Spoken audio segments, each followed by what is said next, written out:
Good afternoon, everyone. I feel like I've been waiting for this day forever. And when you soft reopened and my team came to do our office hours here that we do every month, I'm like, is the library open now? Like I didn't, and she's like, this is the first time back. So this is the first time I've been here since all the renovations have been complete, and it's wonderful. And the library before was wonderful because of the people that worked in it and the people that kept it going.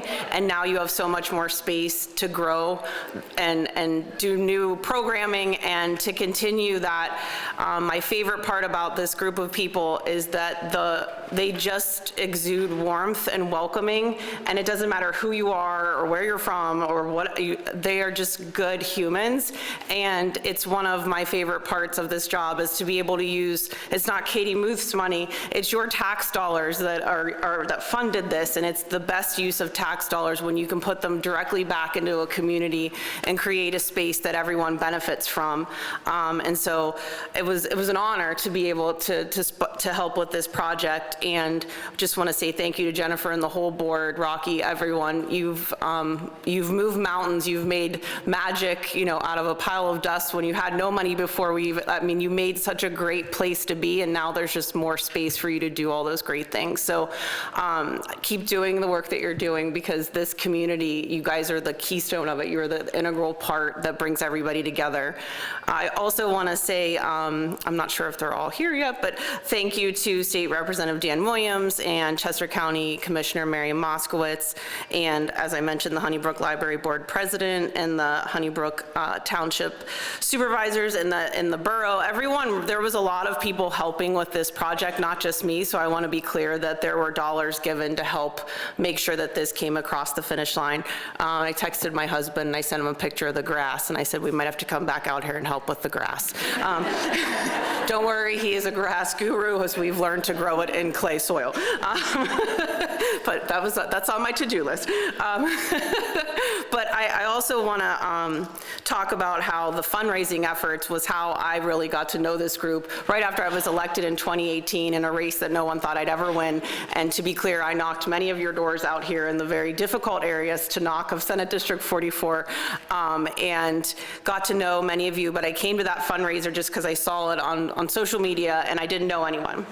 And the vibe instantly walking in was like what it was where I grew up in Westmoreland County in Western Pennsylvania, and it was just welcoming, and no one knew us, my husband and I, but everyone was so kind. And that was our first Beef and Brew barbecue fundraiser, and I missed one because I was hosting a policy hearing, but my husband still went. But it's one of the best events, but it does show you that the community comes together and gives what they can to try to help the cause, which is so important now because there's all sorts of things going on in this world, and it's just great to have one piece of stability where you can go and things are safe and then you feel welcome.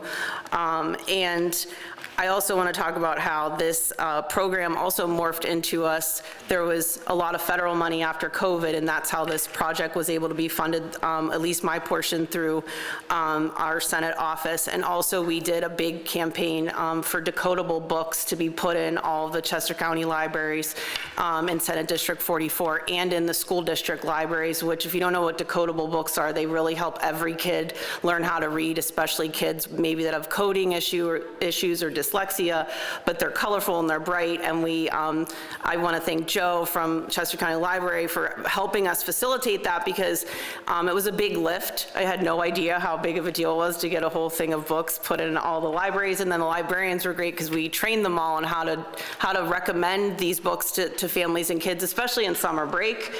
So now what's in the classroom when they go to school is in the libraries across Senate District 44 to make sure every kid knows how to read, because if you don't know how to read, you can't participate in society. And I'm honored that the librarians that are in Senate District 44 and certainly beyond have made that commitment to helping kids not just pick out books and be a part of programs, but also make sure the books they're picking help them learn those literacy skills.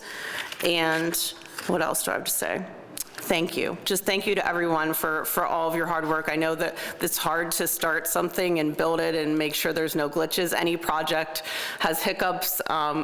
driveway, right-of-ways, whatever we had to deal with throughout this project, we made it work. We went through the logistical hurdles, and it came together, and I am so excited to see the rest of the building because I haven't seen it yet, and just grateful that you're in my Senate district and honored to represent you all in the Senate.